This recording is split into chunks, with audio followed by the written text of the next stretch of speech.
Welcome to High Noon, where we talk about controversial subjects with interesting people. And I'm so pleased to have Rachel Bovard back on High Noon. We had her on, if you recall, about a year ago with Vivek Ramaswamy, where they talked about imposing tyranny from tech companies. But of course, Rachel deserves her own episode because she has been truly the canary in the coal mine on this. She has been writing and speaking about this for years, to much detriment and scorn from not only folks on the left but folks on the right as well. And I think if anything has happened between the last time we spoke on High Noon, Rachel, and now, it's that you know the fact that you are right about a lot of these things has become even more blatantly obvious, right? Going back and a year ago, I think it was already pretty obvious, but you have been writing, as I said, and speaking about this for at least half a decade at this point. But for those who are not aware of Rachel's background, she worked for Rand Paul in the Senate. So she actually comes out of the libertarian side of the Senate. But has been working especially on tech policy for quite some time. She is also policy director over at CPI, that's Conservative Partnership Institute, and the senior tech columnist at The Federalist. So again, and you can find her work at American Mind. She's a Claremont Lincoln Fellow as well. So she's just all over the place, but I think has been truly notable in just teaching us all what it means to be right and not to like being right, because that means that America has slipped deeper into a public-private partnership and tyranny is maybe what I would describe this. Feel free to steal that, Rachel. I love it. But so let's kick off this discussion with this. Pretty recently, we got the news that there's going to be a massive corporate law lawsuit to try to enforce the bid that Elon Musk put in on Twitter.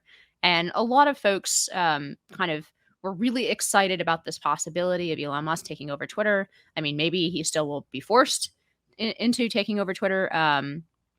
But it seemed like it was kind of the last gasp of the idea that we might be able to solve the idea or the problem of tech censorship through free market means, right? We might be able to get our billionaire champion, Elon Musk, and put him up against Jeff Bezos, and we were going to watch them all rock'em sock'em fight for our basic sort of cultural understanding of free speech.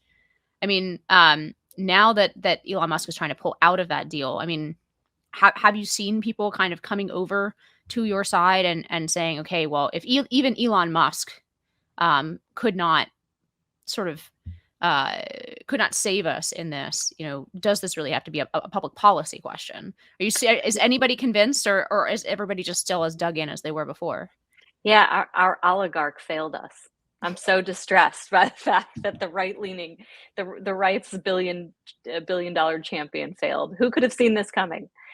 Yeah, I do think the Elon Musk takeover, I think, sparked, or at least forced, a conversation that wasn't really happening when you're looking at tech policy, as it were, because when you talk about the policy aspects of the tech debate, when you talk about Google, you talk about Amazon, Facebook, these companies are all lumped together because they are just massive, right? So the cultural impact has been sort of a separate discussion from the fact of how big they are, their market impact, and that's driven a lot of the discussion on Capitol Hill. But Twitter's always been a little bit separate in that regard, because I think when most people think about social media censorship, Twitter goes to the top of the stack because they are so censorious. When you compared, I think they're so blatant as compared to the other platforms, even though I think all of them engage in it. But it forced a sort of discussion about the role that Twitter plays in our speech norms and how that's developed over the last 10 years. And it forced people to reckon with the fact that, no, actually Twitter, even though it's small, because it's escaped notice, I think, by a lot of sort of the competition policy types on Capitol Hill, because it is actually quite small compared to the other companies, but its impact is in just an outsized impact in shaping national narrative. So basically saying what we talk about on the news, what we talk about, in newspapers, leading newspapers, and increasingly what happens in companies themselves starts and ends on Twitter, right? You've seen people be fired over what they say on Twitter. You've seen people, companies change their entire way of doing business because of what happens on Twitter. New York Times and NPR are arguably driven by what happens on Twitter. So I think people are forced to at least recognize the fact that this has changed how we communicate, how we interact, and really has offline consequences for how we behave. Now, has that provoked some sort of policy response?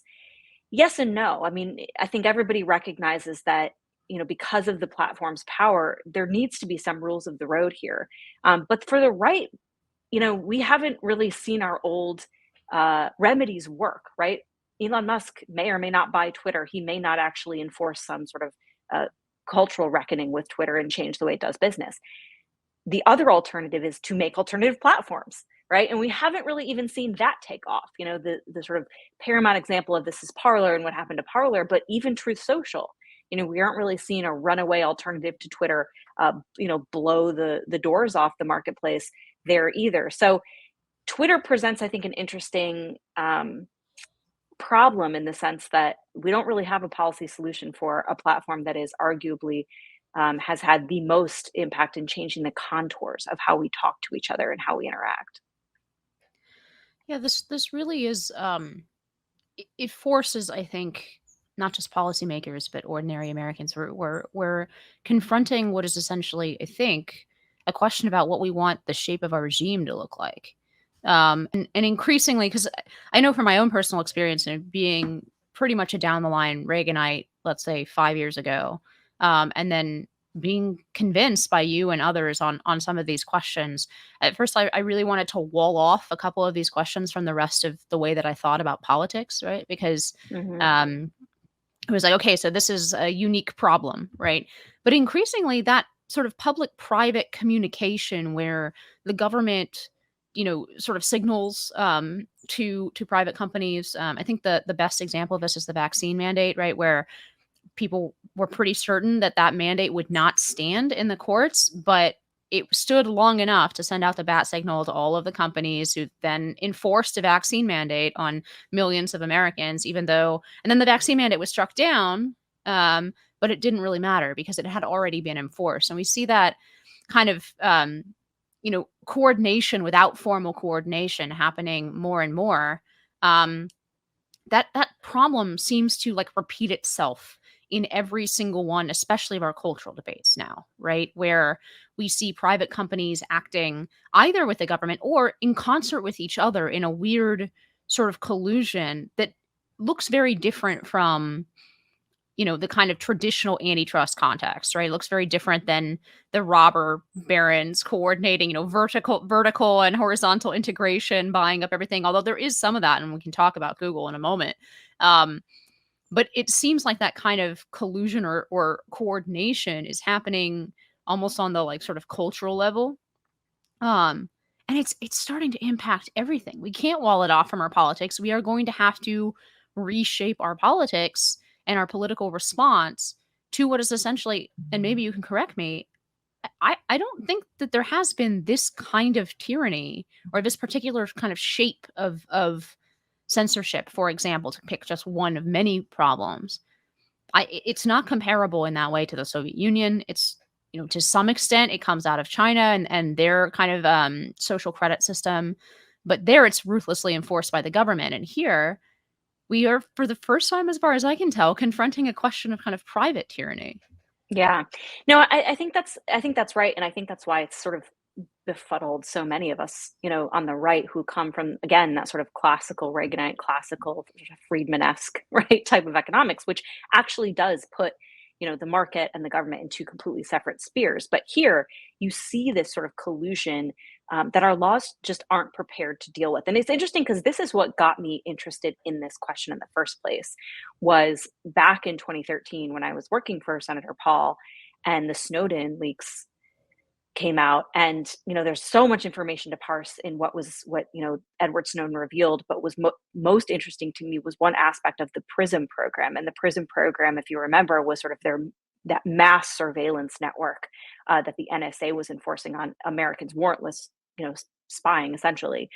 But the way that they were doing it is by using the back doors of social media companies and of sort of the burgeoning tech economy. So they were, the NSA was granted access to Google, Google granted them access to email, Facebook gave them pictures and videos and voice recordings, of people. Even Dropbox, right, was giving the government access to all the data that Americans were giving them. And to me, that was, again, the moment you're describing right now, which is, this is an awkward fusion here, because again, you've always seen the government try to compel this information from companies, but they have to go through a process. There's, a due process course of doing this kind of work, and then there's just the flinging open of the back door, which is what was going on here. And to me, that turned on so many light bulbs for what could be, right? And no one was really talking about that aspect. Obviously there was a million other things to talk about, but that piqued my interest, because that, if in the libertarian world, when you were looking at these companies that run on your data, there was always a little bit of like head scratching about what could happen. But when you saw that fusion of corporate power and government power, that should have, I think, sent, everybody scrambling for basically seeing what we live in now, which is this corpse state, right? The surveillance capitalism that developed out of that now being turned towards surveillance capitalism / cultural enforcement. And we don't have an answer to that. I think in what I've tried to write and think about, I always come back to the fact that, again, these companies it also exist not just with technology and surveillance that we've never seen, but also at a scale that we've never seen. So, when you're talking about speech norms being changed, you have these companies that just exert massive control over the discourse. We have never seen this before. And so I think in many ways we're trying to catch up. We're trying to deal with the fact that, Google just tracks you at every point in your life, essentially. Even if you're not using search or email, if you have any access to any app that you need to engage in the modern world, essentially, Google is the back end of that app. What do we do with a company that can reshape who you are in the digital realm? And that's a lawless space. There's no policy around how these companies are restrained. And when a government can access that, when you have that ideological fusion, which I think you're seeing right now between the far left and these companies, that's a weapon. And I think you're starting to see these companies weaponize a lot of this information, a lot of this data, and take, as you point out, sort of the tip of the cap from the government, to say, oh, they don't want you to talk about this. Well, you can't talk about this on our platform. And we saw this blatantly with COVID. I mean, that was probably the most blatant example, was, the signaling from the White House briefing room to say, well, of course we're telling Facebook, what they can and cannot allow about what people say about COVID. If you can't see the sort of spinning red siren around sort of how we talk and interact, and what impact these companies are having on it, I don't know what else to tell you at this point, because we're in it. We're living in the dystopia. Yeah, it's one level even more complicated, I think, because of the existence of the administrative state and the sort of permanent positions of government, right? Because that is really where those signals are coming from. It's not just coming from the president or from, senators and hearings, although it is.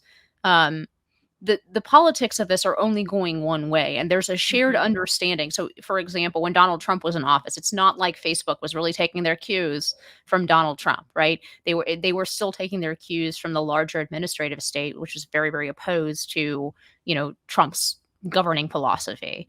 um and that makes us one level even more disturbing, right? Because theoretically, if they were listening to the government, to the elected government, at least the American people and sort of the position of the majority of Americans would influence how these companies behaved. And what we're seeing is kind of the opposite, right? We're seeing that there's a minority position, but that has captured this sort of swath of the ruling class. And I would never use that phrase 5 years ago, but I think it's the only one that fits, that cuts across those public and private lines, so that the CEO of Google and, the head of any government agency have vastly more in common with each other than they used to.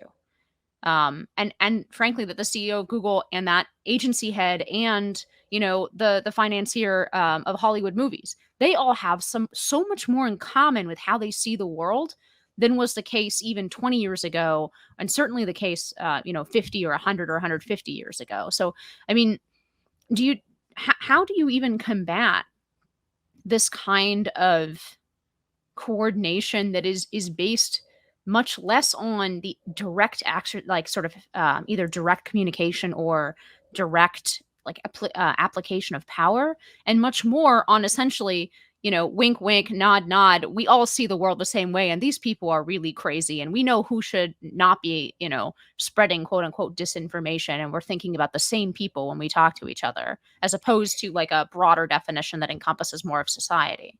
Yeah. So, one of the elements I think you're touching on is, the sort of ideological enforcement and adherence at the top of that ruling class. Like when you have the sort of, people at the top, the controlling the levers of power in society, again, they all think the same way. What I think makes the tech companies unique, right? If you look at something like, okay, the CEO of Target, is let's just say, right, imposes a woke agenda, meaning when you go to Target, you have whatever, woke psychology pushed down your throat, and all the advertisements. That's one thing. But for the CEO of Google to think that way and to want to enforce that through its company, it's just tremendously different because of what these companies, how much data these companies have amassed on you, what they know about you, and what they then can do with it. That's what makes, I think, the tech companies a little bit different than quote unquote woke capital, writ large, because these companies really do have your entire life sort of in their servers. And I pointed this out recently in a column I wrote for the New York Post when Google was like, oh, by the way, we're going to delete the data of, and this was in response to the Dobbs decision from the Supreme Court that struck down Roe v. Wade.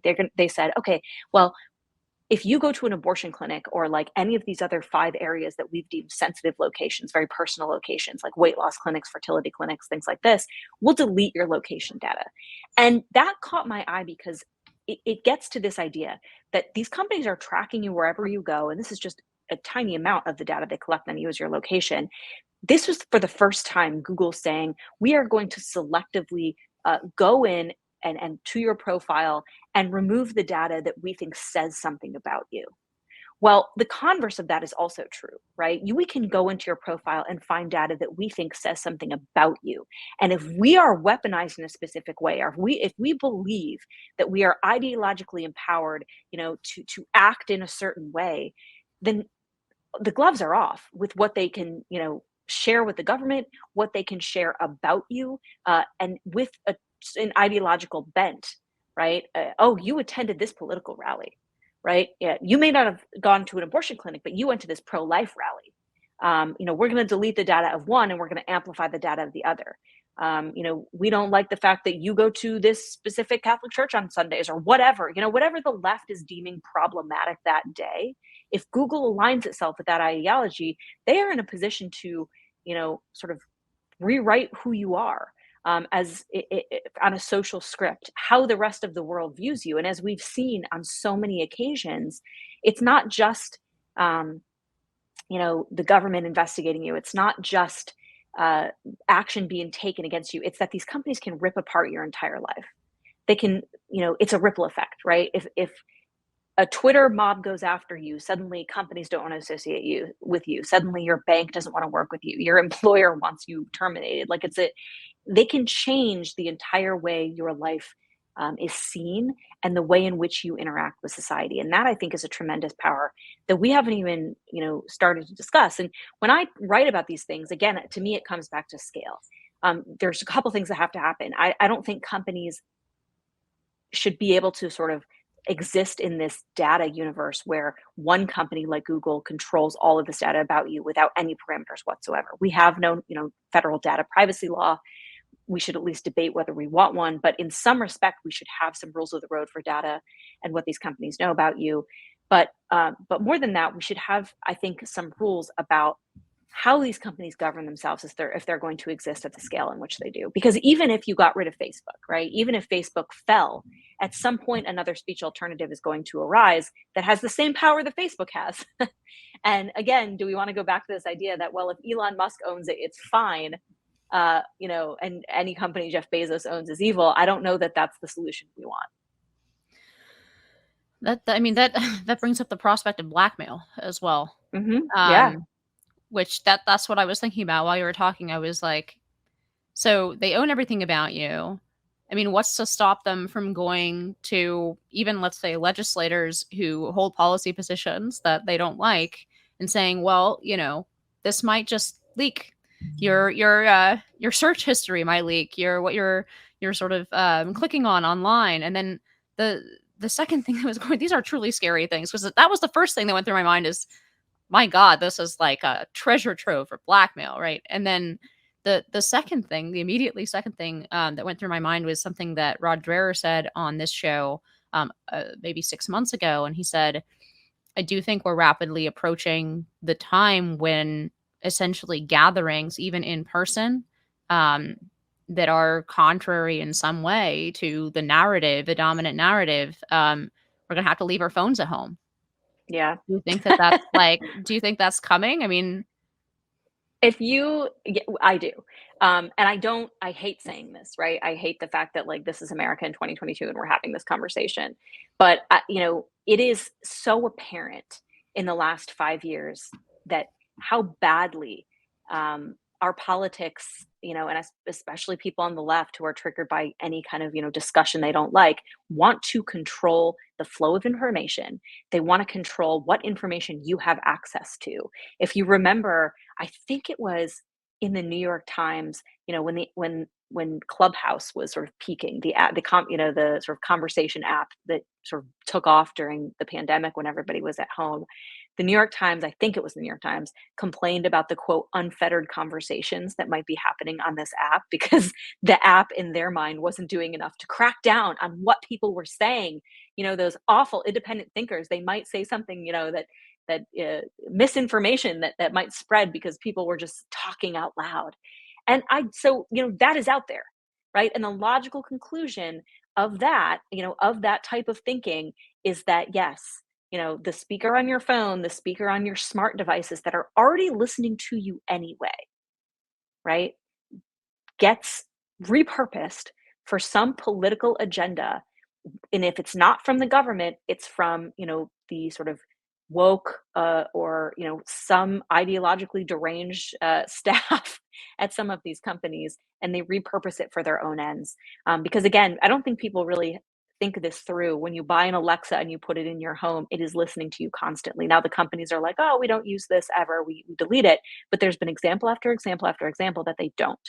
They use it for their own internal market research or at targeted advertising.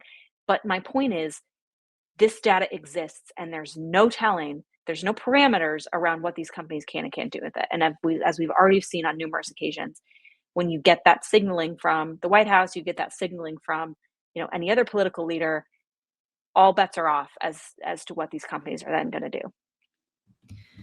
what do you tell the person that thinks we're crazy? Right? What do you tell the person who's listening to this and says, "You guys, I know that there are some problems with big tech. I know that, for example, they censored the New York Post story about Hunter Biden, like that that subsequently has been confirmed by other major news outlets, and we've seen some of the data itself. I mean, I think it's hard to deny that there's some level of problem." But what do you say to the person who just listened to what we just said and said, "What do you guys, what are you talking about? Like blackmail, your phone listening to you?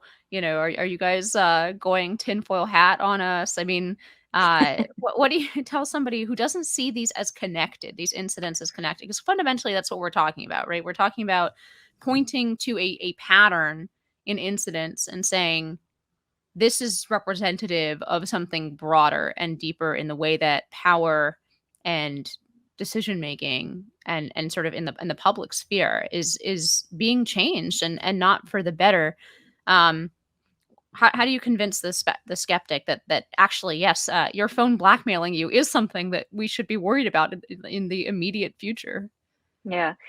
Yeah, it's I think part of the problem with how fast this technology is developed, because you know you and I are, I think, of maybe the last generation, the elder millennials, right, who bridge the divide between the world we live in now, which is just digitally connected, completely sort of tech is everywhere, right? And how we grew up, which was a very analog way of growing up, right? We remember, VHS, and we remember uh, growing up before iPhones were ubiquitous and all these things. And I think people that's given us a lot of benefit, but it's also happened so quickly that I think people aren't aware of the full scope of how much we've turned over to these companies. And I would urge people just to first, the first thing I think to do is to sit back and reflect on how digitally connected your life is, because if people just don't think about it, it's rote, right? That you pick up your phone, you call an Uber, you tell Siri to tell you the weather. You log into your Gmail and you are connected to all of the Google suite. Apple Watch connects to your phone, which connects your computer. Just think about how all these things interact. That is all driven by your behavior, right? And where you are at any given time, 10 of your devices know this. And so when you start to think about it in those terms and you just imagine how much of your data is already out there, the minute you click buy now on Amazon, right? Like your whole profile is created on what you're doing, what you're buying, which goes into a profile designed to target you with ads, obviously. But to do that, they're making assumptions about what your life is like based on an algorithm. So, you've heard the famous example that Facebook or Google knows a woman is pregnant before she's told anyone based on her search history, right? All of these things go to create a tapestry about you. You've turned over all this information. Now, also sit back and think about the fact that, 10 years ago, would you be seeing PayPal and Venmo cut off users because they don't like what they do offline? Would you see a world in which, GoFundMe wouldn't fundraise for, certain causes they don't like, or, people going to trial, right? Not found guilty, but just people going to trial for speaking or doing or saying things that these companies don't like? Would you consider an instance in which a bank would cut you off, would cut a sitting president of the United States off from his banking services because he's fallen out of favor because he's the worst president that ever existed? When you combine these two things, that's what gives me pause and to say, yes, I actually can see a world in which this happens, because it's that fusion between everything that exists about you online versus how companies want to respond to you offline. When you combine those two things, it's a brave new world. And I don't think that people have really woken up to this, because it's been sort of like that bird on the back of the rhinoceros, right? The huge animal isn't moving, and so the bird feels very comfortable, and then suddenly it moves, and the whole bird's whole world is rocked. That's where I think we are with technology. And this, I think, was really apparent during COVID, by the way. If you remember the technology that these companies put out immediately, Google was able to, within 48 hours, or like a couple of weeks of the pandemic, being called, Google said, "Oh, but here, by the way, government, here's all of our location data. It's aggregated, so you can't see individual movements, but here's all of where people have been. So you can make assumptions: are people following the lockdowns, or are you seeing too much movement here at the grocery store in this specific town?" COVID made it very apparent, I think, what these companies can turn over or make public should they choose to. And so when you think about those two things together, it, it's not a far leap to say, yes, your illicit gathering to talk about, I don't know, pro-life policy or whatever it is that day that's upsetting people is the next thing on the list. And in fact, you wrote about an example of that, right? Or you tweeted about it, I can't remember, but Eventbrite, which is literally just a way to RSVP for in-person events, took down a event that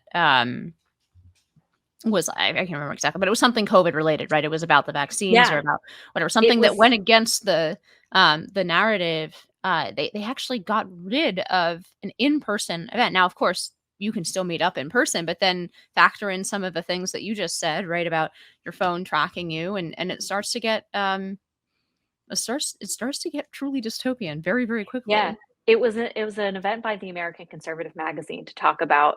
The event was about crony capitalism, right? It was about how the vaccines were developed, and big pharma and who's making money from the vaccines. But the speakers were Robert McCullough and or no, Peter McCullough, my bad, and someone else deemed problematic by the establishment for talking about vaccines. I'm blanking on his name, but famously got Joe Rogan. He was on a Joe Rogan podcast that got banned too. But the third speaker was Senator Ron Johnson. It was Malone, right? Malone, Dr. Robert Malone. Malone, correct. Yeah, Peter McCullough, Robert Malone, Senator Ron Johnson, talking about the development of vaccines, who made money essentially from these vaccines, And Eventbrite was like, yeah, you can't RSVP for this event on our site. It's just like, Think about that for a moment. A sitting senator, an yeah, event right.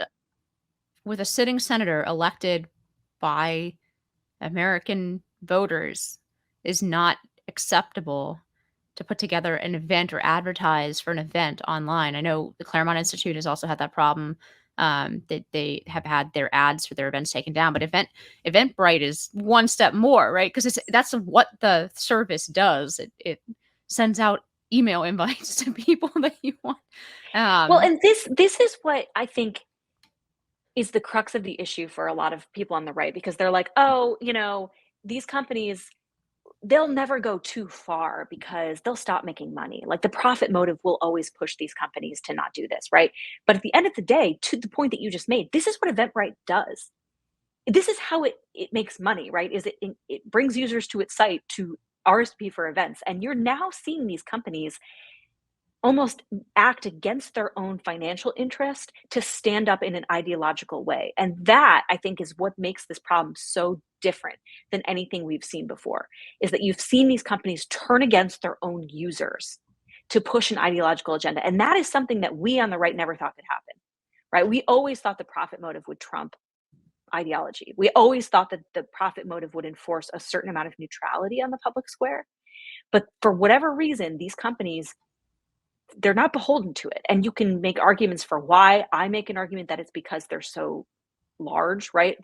And this doesn't apply to all companies, probably not Eventbrite, but when you look at companies like Google and Facebook and Amazon and Apple, they're so massive that they can act against their own users because they know their users have nowhere else to go. And that's part of the definition of being a monopoly, right? But I think it goes back to how these companies now control the marketplace ideologically in a way that's unique and different. And there's many examples of this happening. By the way, going back to Ron Johnson, I think he may be the most censored senator in the United States Senate today. He's held hearings, right? Hearings that he ran in his capacity, I believe, as ranking member of the Senate's Homeland Security and Oversight Committee. Senate testimony, sworn Senate testimony, was stripped from YouTube for violating its vaccine policies, right? And when I pointed this out on Twitter, everyone was like, "Oh, whatever. You can go to the committee's website. You can still access this information." But that's not the point to me, right? The point to me is that YouTube, far and away, is where people access this information more than anywhere else. Like the amount of people that actually go to a Senate committee website to watch a hearing is like minuscule compared to the people that access it on YouTube. And YouTube was like, oh, what's going on in your government, what's going on in the self-government of the United States, we've deemed it too dangerous for you to see. I don't care that you elected these people. We are in charge of that information and we are going to strip it from the site. That's happened to Ron Johnson, like, I think at least 2 or 3 times at this point. Yeah, and it's happened to Trump as well because his just airing the footage of his speeches, Right. particularly around election stuff, right? There Just have airing been, pure footage has yeah, gotten people kicked off. Yeah. just putting up the video of somebody who probably in a matter of months will be running for president, and that'll really that'll really put a finer point on this, right? If you have a candidate for office that is being so censored by these tech companies that it's impossible to get his message out as a candidate. I mean, that if it was happening in any other context, we would immediately point to that and say like, "Oh, this is actually a threat to democracy," as we like to talk about so Well, many that was the times with issue. other Yeah, things. that was the issue with the Hunter Biden story, right? Is that it was censoring information critical of the son of a candidate running for president, right? There was elements, many aspects to that story, right? Of, the element of the free press, their story not going out, all these things. But the one political sort of hinge to democracy was the fact that, you can make an argument that that story not circulating protected Joe Biden on the campaign trail. It by suppressing information critical of a member of his family, you were denying voters access to information about a candidate for office. And the same is true, by the way, of how political candidates use these platforms, because digital ads are now, on social media, are almost critical campaign infrastructure, for so many candidates at this point. This was especially true of the Trump campaign. They really leveraged social media in a way I don't think that any other candidate had been as effective at doing. And it's now sort of a roadmap for how a lot of candidates run their campaigns. And you're seeing Facebook, YouTube, all these platforms censor political campaign ads, as violating their speech laws, not just for candidates, but also for causes. You've seen American Principles Project ran a couple of ads in different races on the transgender issue in sports, saying, don't let transgender athletes into women's sports. Their ads were completely banned from the platform. And so, yeah, I do think it has a hinge to democracy. I do think you are linking it to the democratic process when you're saying speech and political speech gets cut off these platforms. That, of course, has a ripple effect, on sort of the pureness of our elections when these platforms are so involved. I wanted to ask about, so you say a part of the reason, of course, that they can ignore the pushback of their customers, right, is because of their size, at least for some of these companies. The other potential reason, of course, is that their customer base is increasingly outside of the United States.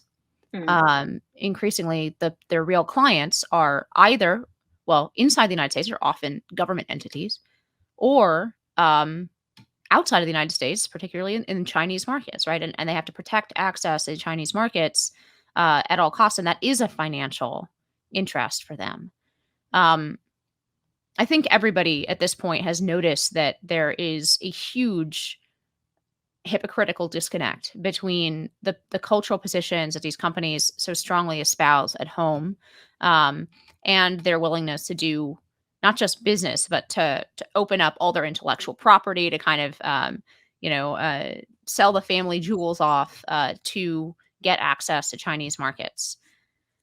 At this point, the Chinese are actually trying to do something that we should have been trying to do for a long time, which is decouple themselves a little bit. I mean, I know at least for example, in Hollywood, they're starting to severely limit the number of films that can have access to the Chinese market. They may start to do that with other things. Doing business in China is becoming more and more difficult. I mean, do you think that this is going to make it possible for the US to really incentivize both negative and positive here? I'm talking about incentivize our companies to work at home and to work within the confines of whether legal or cultural of sort of the American way, right? Which among them would be respecting something like freedom of speech. Do you think that this is a possibility? Because one of the big problems when we talk about heavily regulating this industry, for example, is that if we are to go into a Cold War with China, we actually do need the products and the innovation of a large part of the tech space. It is a big asset for the United States, but only if it's actually an asset for the United States. Right. I mean, how do we think about sort of the carrot and the stick at really essentially recalling some of these great American businesses who are now international businesses more than they are American? Yeah, this is a big fear of mine, and I think something we really haven't grappled with is how much these companies have, hedged their bets with China because it's where they, want to make money. And I think from a national security perspective, I find this kind of terrifying because, one sort of area of this that I've written some about is the race for artificial intelligence, right? Whoever wins the race for AI sort of rules the world. And we are in a race with China to dominate them to get there first. But the problem is, right, that the companies that we would rely on to do all of this work, to do all of this innovating, are companies like Google, are companies, like Apple to some extent. And those companies are very much embedded in China and very happy to do whatever it is they have to do to make their bed in Beijing. Because again, the billions of eyeballs that exist there amount to billions of dollars for these companies. And you look at a company like Apple, who it just came out, maybe like 6 months to a year ago, the MOU they signed 5 years ago with China saying, okay, if China's going to allow them to do business, these are all the things that Apple's going to agree to. And one of them was to help the Chinese government develop superior technology, right? Which is at this point aiding, tangibly and materially aiding our biggest geopolitical adversary. You look at a company like Google, who again has some of the best minds in the business working on artificial intelligence, and yet where do they have an AI office? They have an AI office in Beijing. They are doing AI research in partnership with the Chinese. And here at home, they're also involved in a woke struggle session, right, with a researcher called Timnit Gebru, who they had to fire over any number of reasons. Sort of the reasons are, depending on who you talk to, disputed. But it was about her being a Black woman in tech, and there's still a massive fallout over these sort of race and culture issues that are stymieing Google's research on AI. So that's the tip of the spear for our AI research here in America is Google, which one has made its bed in China, and two is like can't get over its woke issues. Like this is how we're going to win. This is of concern. And so I do think, how we bring these companies back to say, no, look, at some point, you have to draw a line. And for all your talk about free speech here in America, we know that tech products made in America or by American companies have been used by the Chinese government to suppress the Uyghurs, to suppress their own people. And so the element of hypocrisy is even too large to fathom, I think. But the biggest concern for me is that we have American tech aiding and abetting, again, China, which I believe to be our biggest geopolitical adversary. And that's something, that we don't have control over at this point. I would love if Republicans take back the House or the Senate, one of their oversight or investigatory hearings should be who among our American tech companies have shown their source code to China, right? How much does China actually know about our tech infrastructure based on what these companies have given them? Because that seems like something that we should know. a very baseline thing that we should know, and soon.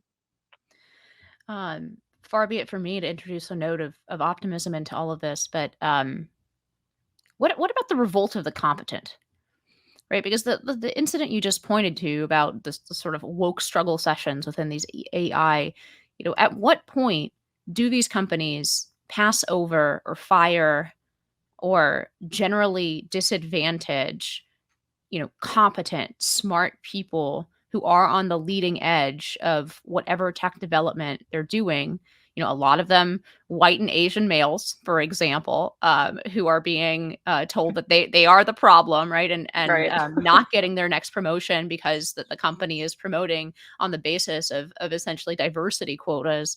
I mean, at what point does the competent sort of engineer in the middle of this, who by no means, don't get me wrong, by no means do I think that that person necessarily agrees with you and I about like culture, politics, but at some point it's just I would like to do the work. And I think that does come through, just to loop it back to Elon Musk for a minute. That does come through in the way that, Elon Musk talks about these things, right? He's frustrated about it because it's going to take way longer to reach Mars if he can't promote on merit, right? Right. But at some point that does put some kind of hard wall on this, right? There should be some critical mass of people who just want to do this kind of work. And it seems like there would be new companies that would spring up to take them, right? That and maybe this market function won't work either, and it won't work the way that we predicted, in the same way that the sort of consumer check on these companies has not worked the way that we predicted. But I gotta think at some point there's a critical mass of the competent, no? I think that's probably right. And I think, I do wonder if the pendulum on these type of issues is starting to swing a little bit. If you remember, Netflix, which I guess is a tech company in and of itself, but had a couple of activist employees that I think launched a protest against like Dave Chappelle or something, that was being streamed on Netflix. And Netflix was like, yeah, they had a protest, and then Netflix fired them. Right. They were like, we don't need to deal with this. Bye. And I think if you look in a handful of these companies, so much of the Sturm und Drang, if you will, is driven by a handful of employees. And, they have successfully cowed so much of management for a while, for the last several years. And I'm wondering if, to the point that you're making, it's now becoming a competition, a drag on competition. Like we are not able to get our deliverables done. We are not able to make our contracts because, these 6 employees are, protesting whatever the issue du jour is. So we're not going to put up with this anymore. That is the only thing I can think that solves this sort of HR crisis that a lot of these companies are happening. But or that's happening in a lot of these companies, but it relies on having tough leadership. And that, I think, is something we can't control, right? That has to come from the top of these companies. And Google, as far as I can tell, and a lot of these tech companies haven't, a lot of the leading tech companies anyway, you haven't seen that happen. Yeah, one of the things I'm learning, I think, that I would not have, again, predicted from pure ideological grounds is sort of how quickly people become used to uh, a sub sort of optimal or competent system.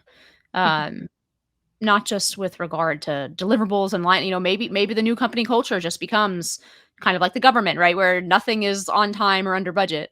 Um, and it seems like the consequences, like the cause and the consequence, are attenuated enough that there's always some other reason for it, or there's some other reason given, right? And I was thinking about the problem of the way that I've put it to other guests on this podcast has been the problem of planes falling out of the sky, right? Eventually, if you hire pilots on the basis of quotas and not on merit, you will have more accidents. Right. That being said, there's only like, one or two maximum airline accidents a year. A small fraction of those are caused by pilot error, right? I mean, major airlines, I know there are smaller planes go down more frequently, but there's only a couple of them a year. You can easily imagine a company uh, over the course of years or even decades not really making the connection, especially when everything around them and the narrative and everything is sort of pushing them not to make that connection, right? That make that connection forbidden to say. You can easily imagine that this could drag on for quite some time before that inevitable consequence of hiring not on merit starts to catch up. And similarly, people just have gotten used to, and I think COVID has been really instrumental in this. People have just gotten used to a worse life in Yeah. America. That has really shocked me, actually, honestly, coming from the sort of background that I do with my parents coming from the former, Eastern Bloc. It's like I did not think that the American middle class, for example, would tolerate the kind of supply chain shortages, the like lack of customer service, the fact that flights now are every flight I take is delayed or canceled practically. Like you can't count on the airline industry to get you from point A to point B in a way. I mean, it was unpleasant in 2019, but nothing like this, right? The fact that I have to wait until October to get a new oven. Yeah.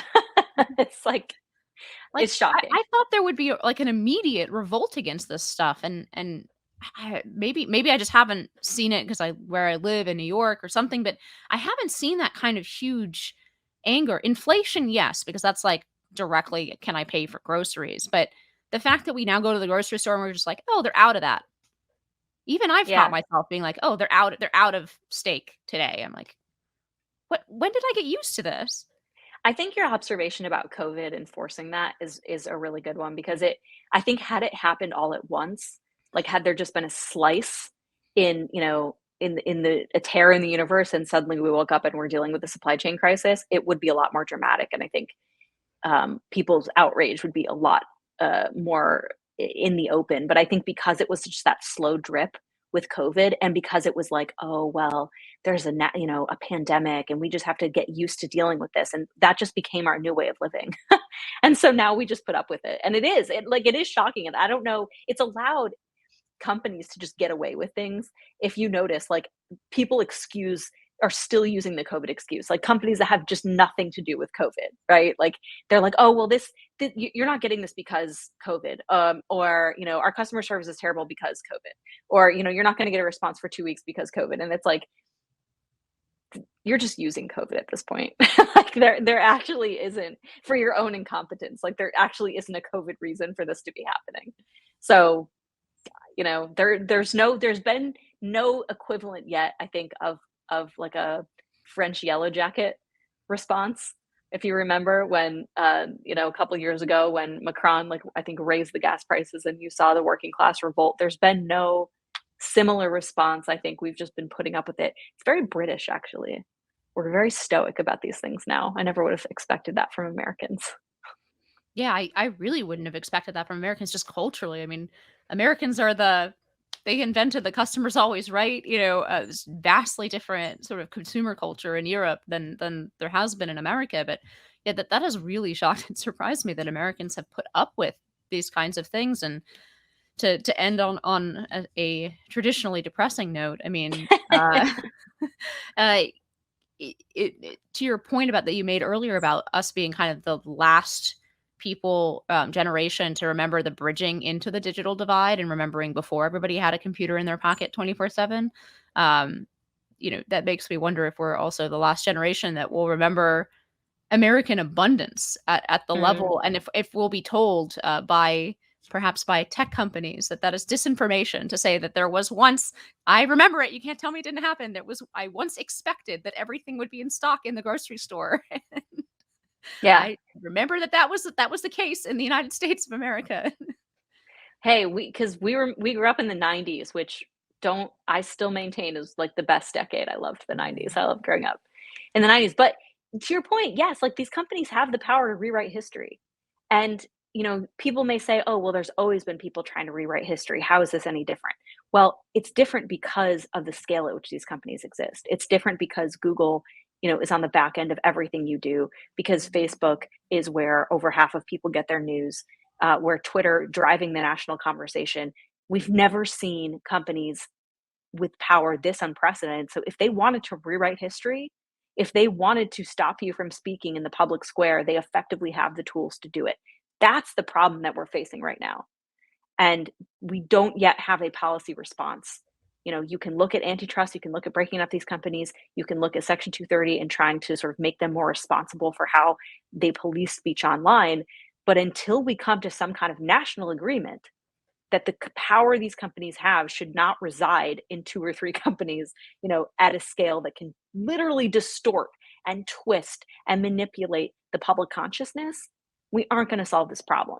And it's not as simple as simply, "Well, I'm not going to use Google," because you're using it wherever you are. It's not as simple as saying, "I'm not going to engage in the digital marketplace," because how else do you live in the world? We've entered a new world. Essentially, we've entered a digital age in which we have no rules, and that's been great for innovation. And we want to keep certain elements of that, but you have to police it going forward, because that's what the social contract is all about, right? We don't sit here and let the tech companies reshape our entire universe in their image. We set the rules, and we've entered that democratic lawmaking phase of this debate, and we have to get it right, because our lives are being fundamentally transformed at a scale and at a speed and at a scope that I don't think really anyone is quite yet aware of. Yeah, what I'm hearing you say is our digital age is going to lead to one of two things. It's going to lead to a new democratic age, or it's going to lead to tyranny, and that's really the choice we're facing today. Rachel Bovard, The, thank you. Oh, yeah. go ahead. No, I said the means are there for both, right? The means are there for, you know, more and enhanced democracy, or the means are there for tyranny. And I think that's why this moment is so important. Well, on that note, Rachel Bovard, thank you so much for joining High Noon. You can find Rachel's work over at CPI. You can also find her on Twitter. Is it at Rachel Bovard? Hmm. Yes, it is at Rachel Bovard, and you can find her work again in her columnist position over at the Federalist, as well as writing for American Mind, New York Post, and many other illustrious outlets. Rachel, thank you so much for coming on High Noon. Thanks, Inez. And thank you to our listeners. High Noon with Inez Stepman is a production of the Independent Women's Forum. As always, you can send comments and questions to inez.stepman@iwf.org. Please help us out by hitting the subscribe button and leaving us a comment or review on all of those tech companies we were just talking about: Apple Podcasts, Acast, Google Play, YouTube, or iwf.org. Be brave, and we'll see you next time on High Noon.